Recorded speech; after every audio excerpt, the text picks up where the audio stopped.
गुड्डू और पप्पू नाम के दो सगे भाई थे। दोनों शिक्षा ग्रहण करने के बाद सरकारी मुलाजिम बन गए।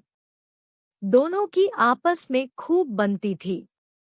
विवाह के उपरांत दोनों में अनबन होने लगा।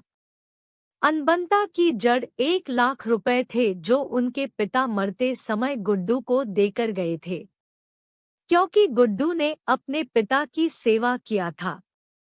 पप्पू ने अपने पिता की सेवा नहीं किया था।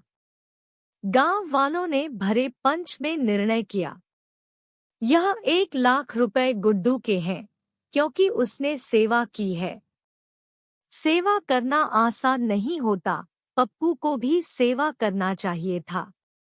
फिर भी गुड्डू 25,000 रुपए पप्पू को दिया और 25,000 रुपए अपना स्वयं रख लिया। 50,000 अपने पिता की सेवा में खर्च बता दिया। पप्पू को शक यह था कि पिता की सेवा में गुड्डू ने कोई धन नहीं लगाया है। यही बात दोनों भाइयों को अलग थलग कर दिया।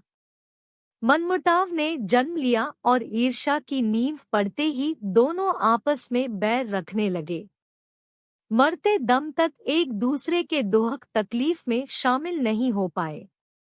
कभी भी उनके दिल में मानवता का प्रेम नहीं उमड़ा। यहाँ तक दोनों ने कभी आपस में बात तक भी नहीं की। संसार छोड़कर दोनों भाई चले गए। बैर खत्म हो गई।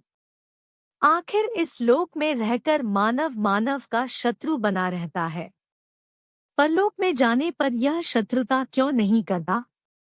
क्यों वहाँ असहाय हो जाना है? यहाँ भी तो वह असहाय ही है। कौन सा उसके देखते ही पहाड़ जर्रा में बदल जाएगा, या तुम्हारे पैर मारने से जमीन धन अपने आप ऊपर आ जाएगा, या तुम्हारे देखने भर से ही कोई कार्य संपन्न हो जाएगा। फिर दुश्मनी में वीरता क्यों दिखलाता है? मानव कल्याण और अपनी सफलता में वीरता क्यों नहीं दिखलाता? मानव खुद में एक असहाय प्राणी है। यदि इसके माता पिता बचपन में इसकी सहायता न करते तो इसका जीवन कहाँ होता? यह बात क्यों नहीं समझता? बैर या दुश्मनी में बेचैनी, दुख और प्रेम में चैन, सुकून, नेकनामी के साथ सफलता का मार्ग मिलता है।